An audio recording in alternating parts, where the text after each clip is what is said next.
C'est la blague que tout le monde va faire, mais il ne faut pas manquer ce film.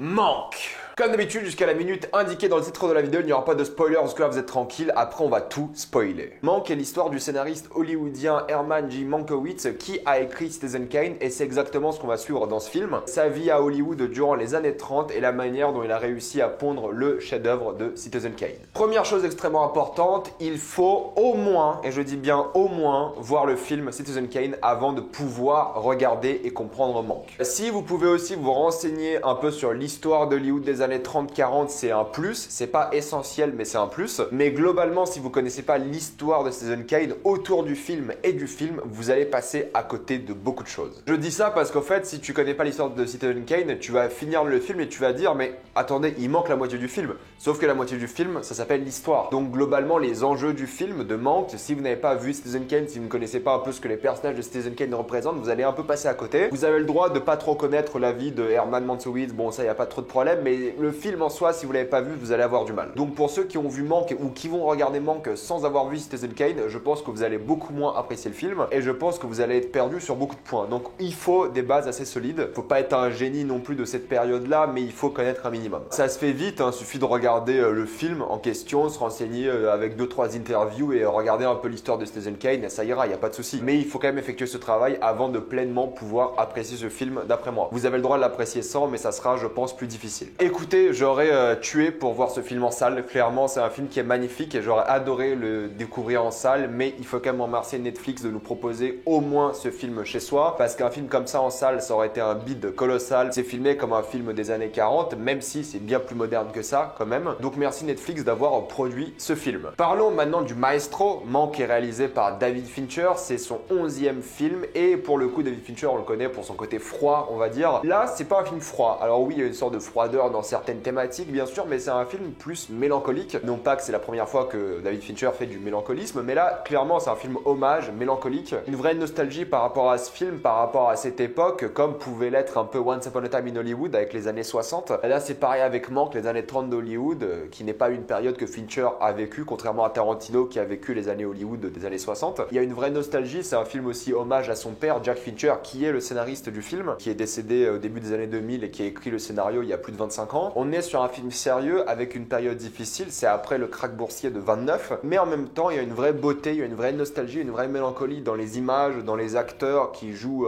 comme à l'époque. Il y a une vraie sensation de nous replonger dans le monde de cette époque-là et ça marche à merveille. Évidemment on reconnaît les mouvements de caméra de Fincher qui suivent à chaque fois les personnages, ils sont très calibrés, ils ont dû faire 1000 prises pour y arriver et ils sont vraiment plein de mouvements aussi, c'est ça que j'aime beaucoup chez Fincher, c'est qu'il a des plans fixes qui sont juste des toiles de maître, qui sont juste très bien foutus au niveau des couleurs et de la photographie, et t'as des scènes en mouvement où ça va à 2000 à l'heure, il se passe plein de trucs, les acteurs ils jouent dans tous les sens, c'est vraiment plein de dynamisme et c'est ce que j'aime beaucoup, c'est que dans ce film là on va passer de scènes très posées, très calmes, très merveilleuses, on va visiter un zoo par exemple, ça m'a fait penser un peu à La La Land, pareil dans cette idée de l'hommage, et de l'autre côté ça va montrer un peu l'énergie folle d'Hollywood et ça va aller dans tous les sens. Mais moi ce qui me fascine dans David Fincher c'est vraiment la manière dont la caméra suit les personnages et la manière dont ton œil s'adapte un peu au personnage. Tu peux suivre un personnage puis d'un coup il y a un autre qui apparaît, ton œil il va de ce côté là puis de l'autre et tu reconcentres à chaque fois grâce au mouvement de caméra. C'est vraiment Fincher en tant que maître qui te dit où regarder et j'aime beaucoup ça. Après il y a plein de choses qui font que c'est un film d'époque, évidemment c'est en noir et blanc, il y a des brûlures de cigarettes qui apparaissent, vous savez ce que c'est des brûlures de cigarettes si vous avez vu Fight Club ou si vous avez une culture cinéma d'ailleurs. Les acteurs, j'ai l'impression que dans certaines scènes ils jouent comme des acteurs des années 30, 40, il y a quand même un jeu d'acteurs assez spécifique à cette époque qu'on n'a plus forcément aujourd'hui parce qu'évidemment la société a évolué. Il y a aussi des transitions que j'aime beaucoup avec chaque scène qui s'éteint progressivement, avec les lumières qui disparaissent en dernier ou les personnages qui disparaissent en dernier. C'était aussi utilisé dans les films de l'époque et je trouve que c'est magnifique à regarder avec la technologie d'aujourd'hui. Parce que c'est un film, Fincher l'a dit dans une interview il y a pas longtemps, c'est un film en numérique, mais il veut donner l'aspect pellicule. Et puis évidemment il doit y avoir plein d'effets spéciaux. J'avais déjà vu une vidéo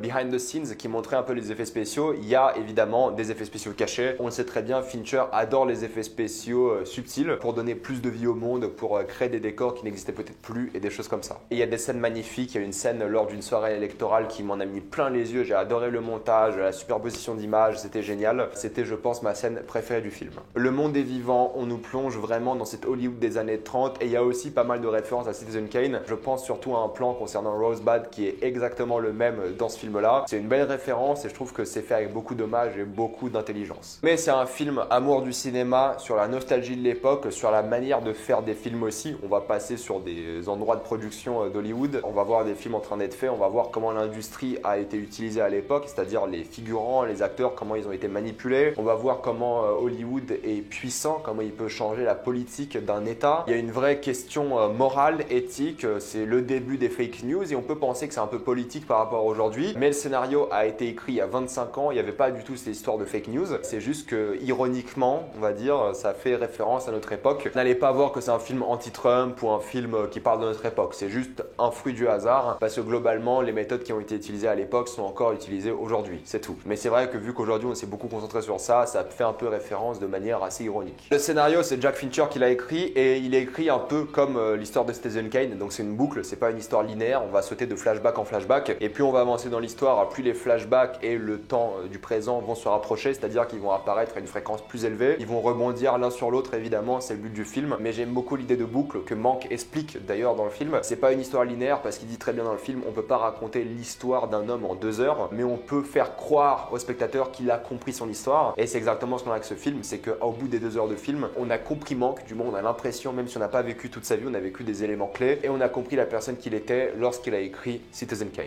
J'ai beaucoup aimé découvrir la vie de Mank, j'ai beaucoup aimé l'hommage qu'on a fait à ce personnage-là, même si on va en parler juste après. On a vraiment l'impression que c'était un condensé parfait et aucune scène n'était à jeter. Tout était utile, tout était là où il fallait et il n'y a pour moi aucun bout de gras d'après ce premier visionnage. Mais évidemment, tout le film, vous allez voir des similarités par rapport à Citizen Kane dans les personnages, dans les acteurs, dans ces jeux de l'époque, les références au film, par exemple à la guerre. Dans le film, on dit souvent qu'il n'y aura pas de guerre comme dans Citizen Kane, on dit souvent qu'il n'y aura pas d'élection comme dans Citizen Kane et des choses comme ça. Donc les films se font écho de manière assez intéressante, c'est pour ça que je vous conseille quand même de revoir le film avant de voir Mank. Et c'est un film qui est quand même très politique aussi, non pas qu'il choisit un côté ou l'autre, mais juste d'un point de vue moral, d'un point de vue éthique, ça montre l'impact que peut avoir l'industrie des rêves d'Hollywood. Et on le voit encore aujourd'hui, hein, si vous y étiez un peu sur les réseaux sociaux à suivre des célébrités, tout le monde vous disait de voter pour Joe Biden. Donc c'est vraiment un peu cet aspect-là qui en fait encore écho aujourd'hui, c'est qu'on voit vraiment la puissance et l'influence d'Hollywood. Peut-être un peu de défaut, mais j'ai pas trop fait attention, je dois vous dire, durant le premier visionnage, c'est la musique. C'est Trent Reznor et Atticus Ross qui ont fait la musique. Bon, c'est des génies de Nine Inch Nails, on connaît. J'ai entendu la musique, mais elle m'a pas submergé pour l'instant. J'ai pas été emporté par la musique. Il faudrait que je revoie le film et je vais le revoir très vite d'ailleurs. Il faudrait que je redécouvre la musique, que j'écoute la BO, mais en tant que premier visionnage, elle m'a pas transcendé plus que ça. Mais ce que j'aime beaucoup, c'est que les personnages sont vraiment super complexes. Il y a une vraie humanité qui se dégage de tous les personnages, mais il n'y a pas vraiment de méchants, il n'y a pas vraiment de gentils. Même s'il y a des personnages qu'on apprécie moins, tu comprends leur logique, leur raisonnement, tu comprends qui ils sont, pourquoi ils font certaines choses, et c'est ça qui est très appréciable. On a évité le manichéisme, on a évité toutes ces choses-là, et on montre vraiment les vices de chaque côté, et on s'intéresse vraiment à la psychologie d'énormément de personnages, et j'ai beaucoup aimé que le film soit autant porté sur les personnages, parce qu'il aurait été facile de se perdre dans l'Hollywood de l'époque, un peu comme Once Upon a Time. Il aurait été facile de faire ça, mais là on est vraiment quand même focalisé sur les personnages, sur ce qu'ils vivent, et sur les différents défis qui se mettent en travers de leur route. Tu comprends leur argument, ils ont tous une bonne alchimie entre eux, et ils ont vraiment des relations uniques, et t'as envie d'en voir plus. Vraiment, j'avais envie que le film il dure 1 heure de plus, juste pour voir des personnages discuter entre eux, parce qu'ils ont tellement une bonne alchimie, les dialogues sont tellement prenants, que t'as juste envie que ça continue pendant des heures, et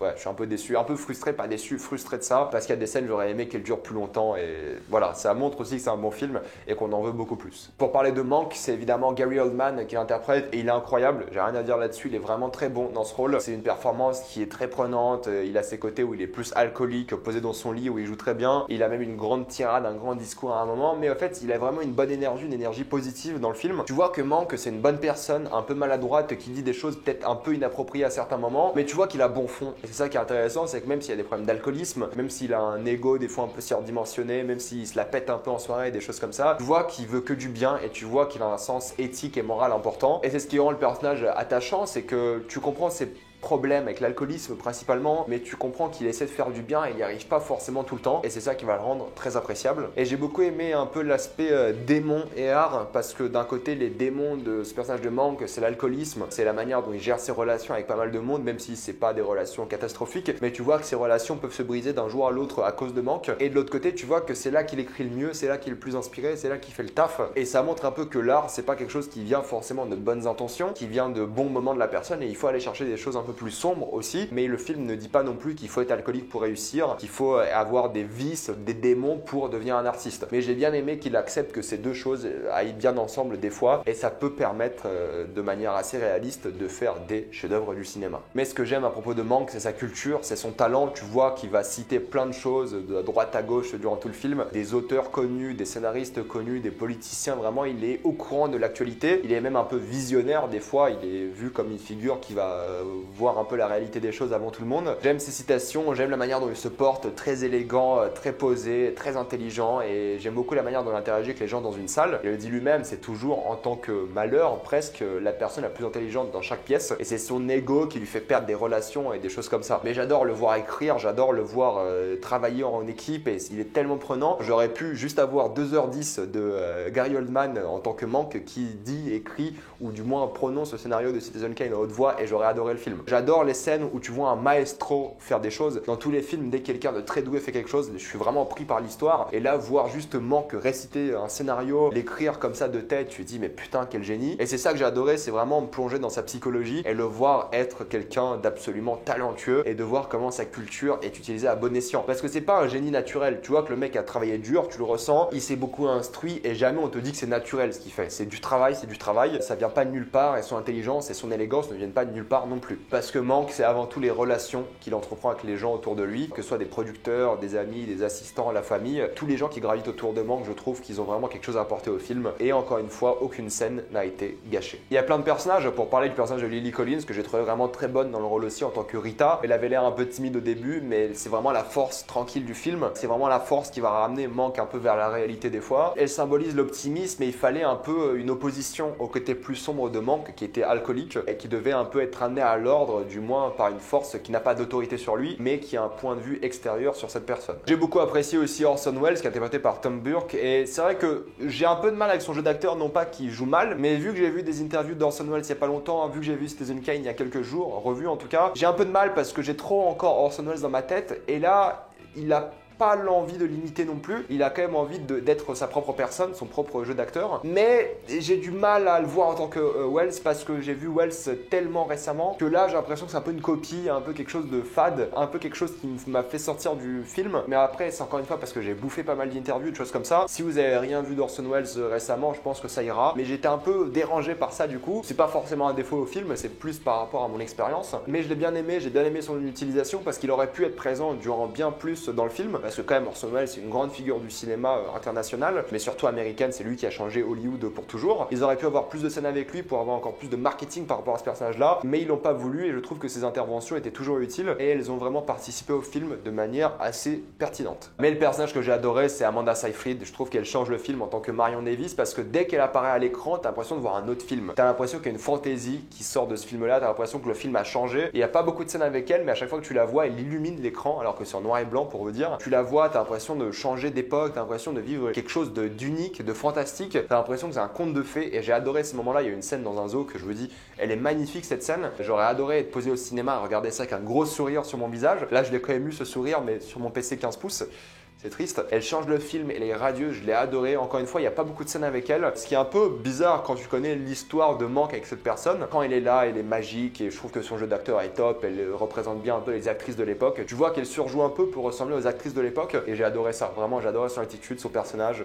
C'était super. C'est aussi Tom Pelfrey que j'ai adoré, que vous connaissez sûrement de Ozark, de Banshee récemment, qui joue le frère Joseph Mankiewicz, donc le frère de Mank. C'est intéressant parce que si vous connaissez l'histoire, Joseph Mankiewicz va devenir réalisateur, va faire plein de films, va gagner un Oscar. Il est génial, voilà, je le trouve vraiment fort dans ce film. J'aime beaucoup la relation qu'il a avec Mank, j'aime beaucoup leur fraternité et il y a une scène encore une fois que j'ai trouvé géniale, très touchante entre ces deux personnages-là. J'aurais aimé en voir plus et limite j'ai envie de voir un film sur l'histoire de Joseph, voir comment ce personnage a fait ses premiers films parce que là quand tu vois ce film-là, on en parle un peu, qu'il veut mettre en scène, qu'il est scénariste et des choses comme ça, mais jamais on a de conclusion à ça parce que la conclusion c'est l'histoire en fait. Et c'est vrai que j'ai adoré le jeu d'acteur, je le trouvais très bon. J'espère qu'on va voir plus cet acteur au cinéma parce qu'il est très fort. Et à chaque fois qu'il était à l'écran, pareil, c'était un plaisir de le voir. Comme pour Sarah Mankiewicz, la femme de Mank. Et là, ça montre une relation tellement complexe par rapport à la vie de Mank parce que t'as jamais l'impression qu'ils sont en couple, t'as jamais l'impression qu'ils sont une famille. T'as l'impression que c'est plus un contrat de production qu'autre chose. C'est un peu triste, mais en même temps assez compréhensible. Ça montre un côté familial plus complexe et ça montre surtout que la vie de Mank était compliquée avant tout. T'as l'impression qu'il est complètement détaché de sa vie, mais en même temps qu'il est très présente. T'es plus sur une sorte de contrat qu'une vraie relation d'homme et femme. Et c'est déstabilisant, mais ça donne de la complexité au film. Et quand vous connaissez encore un peu plus l'histoire de Mank, bah il y a moyen de creuser sa biographie et ça reste assez touchant aussi. Ils ont vraiment des belles scènes ensemble et je les ai trouvées aussi très efficaces. Charles Dance aussi dans le film, il est très fort, il l'impose beaucoup. Voilà, c'est le méchant entre guillemets du film. Mais encore une fois, il est très humain, on le comprend. C'est l'inspiration du film Citizen Kane, normalement du moins du personnage principal. Il est flippant, il est humain, il a de belles scènes, c'est un acteur incroyable, de toute façon il n'y a rien à dire. Il est de même pour Louis Mayer, le personnage, le patron de MGM de l'époque, et il a une scène vraiment au début, quand on le voit la première fois, qui est grandiose. Il a ce dynamisme, cette force, et tu vois que c'est un acteur mais un businessman en même temps. T'as l'impression que c'est un voleur, un escroc, mais aussi la tête de l'un des plus grands studios d'Hollywood. Et toutes les scènes avec lui sont géniales, comme pour Thalberg. Enfin bref, tout le monde a été d'après moi réussi. Ils ont tous une utilité, ils ont tous le nombre de scènes qu'il faut. Il n'y a rien à jeter. Pour moi, vraiment, ils ont tous représenté quelque chose d'extrêmement important dans les thématiques de la création, de la manipulation, de la poursuite de l'art et plein de choses comme ça. Vraiment, les personnages étaient extrêmement complexes et prenants de A à Z. Pour conclure, le film a des scènes mémorables, des scènes touchantes, des scènes magnifiques, des personnages complexes, humains. T'en veux plus, vraiment, c'est le seul truc, c'est à la fin, t'es frustré, tu dis j'en veux plus, bordel. J'ai tellement été transporté, j'ai tellement voyagé qu'aujourd'hui, je peux vous dire que c'est mon film préféré de l'année. C'est pas la plus grande année cinéma qu'on ait eu, mais là, il a vraiment assassiné mon top que j'avais déjà un peu prévu. Et il arrive à la première place parce que j'ai pas ressenti ça cette année en film en fait. Tout était là pour moi, j'ai vraiment été emporté et c'est ce que je veux, c'est dépaysé. Quand je regarde un film, j'ai envie d'oublier mes problèmes, j'ai envie d'oublier ma vie. Et là, c'est le seul film qu'il a un peu fait cette année, peut-être avec Drunk et je veux juste en finir. Mais c'est ça qui m'a pris, c'est ça qui me donne envie d'aimer le cinéma, c'est ça qui fait que j'adore le cinéma aujourd'hui et je suis content pour ça. Je ne peux que vous conseiller Mank, que j'ai hâte de le revoir parce que je l'ai vu en avant-première sur Netflix et là je l'ai pas encore revu à l'heure où je tourne cette vidéo. Il n'est pas encore sorti, mais la vidéo sortira quand même après la sortie pour que tout le monde puisse le voir. Pour moi, c'est un chef-d'œuvre, vraiment c'est le chef-d'œuvre de cette année 2020 et je ne peux que vous le conseiller. Avant de passer en spoiler, pensez à vous abonner à la chaîne pour plus de vidéos. Mettez un j'aime et partagez cette vidéo, ça aide beaucoup la chaîne. Si vous aimez la chaîne, pensez à devenir membre soutien ou faire un petit don sur Utip. Suivez-moi sur Instagram pour des critiques exclusives, suivez-moi sur Twitter pour toutes les news et on spoil. Pour parler de quelques scènes rapidement, j'adore les scènes où tu vois que Mank est talentueux, quand il écrit Citizen Kane à la maison, quand il est à Hollywood et il crée une histoire de toute pièce, lorsqu'il est dans les soirées mondaines où tu vois qu'il a plus de culture que tout le monde, il a plus d'intérêt politique, géopolitique, tu vois qu'il est présent et j'adore le voir un peu répondre à tout le monde, même si encore une fois son ego le rattrape, surtout à la scène finale du dîner qui est magnifique. Tu vois vraiment que là il est bourré, ce problème d'alcoolisme et tu vois qu'il a trop parlé au fait, même si c'est une idée intéressante, même s'il dit des choses, bah il n'a pas toutes les clés du savoir non plus et cette révélation sur le fait que c'est le personnage de Charles Dance qui lui donne la moitié de son salaire, elle fait mal parce qu'au fait il vient de cracher dans la soupe au fait tout simplement et tu vois que des fois bah il faut fermer un peu sa bouche quand on ne sait pas de quoi on parle, même s'il avait une belle idée de scénario, il a fait le malin et il s'est fait avoir et c'est ça qui a un peu tué sa carrière à Hollywood et c'est compréhensible. Et la scène de menace entre guillemets entre Charles Dance et Gary Oldman est géniale, c'est une belle image, une belle parabole qu'ils font et rien à dire, cette scène là est une vraie réussite et ça montre que le talent des fois quand il y a des problèmes d'alcoolisme, quand il y a quelque chose de plus sombre derrière, ça peut nuire à la personne. Et c'est à cause de ça qu'il n'a pas écrit depuis des années, qu'il n'a pas fait de film.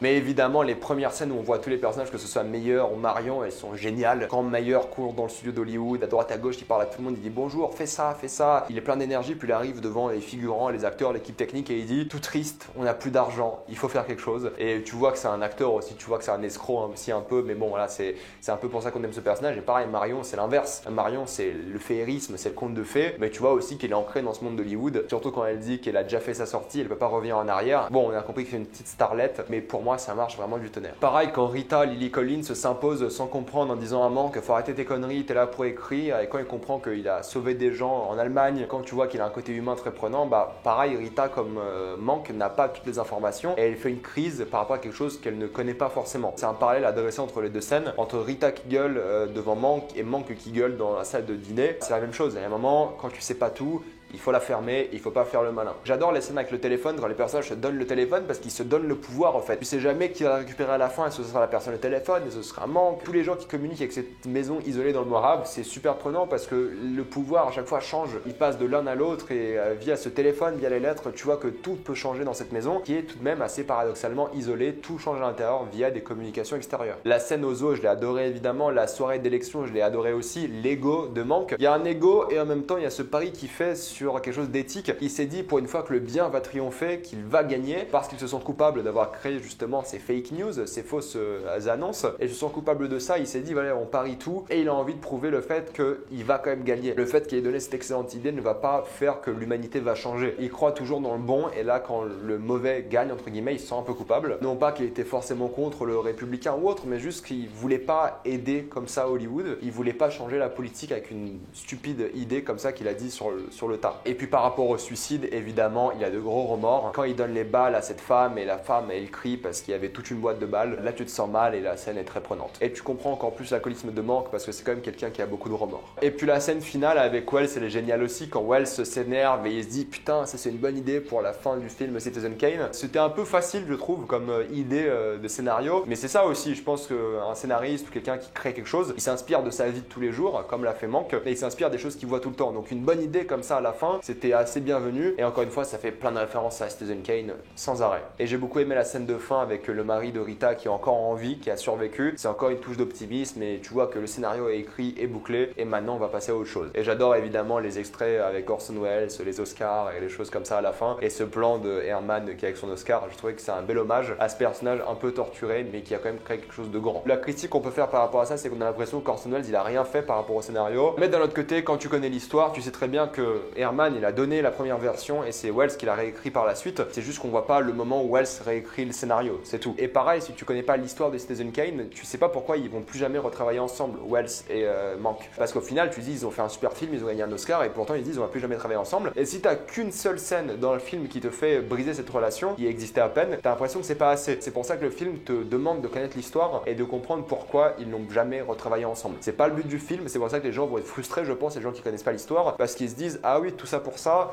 c'est quoi les enjeux et des choses comme ça. Et je vais m'arrêter là, voilà, c'est mon film préféré de l'année, je vous l'ai dit et redit, mettez-moi dans les commentaires ce que vous avez pensé de Manque. L'avez-vous adoré, l'avez-vous détesté, tout ça dans les commentaires. Comme d'habitude, pensez à vous abonner à la chaîne pour plus de vidéos, mettez un j'aime et partagez cette vidéo, ça aide beaucoup la chaîne. Si vous aimez la chaîne, pensez à devenir membre de soutien ou à faire un petit don sur Utip. Suivez-moi sur Instagram pour des critiques exclusives, suivez-moi sur Twitter pour toutes les news et salut à tous.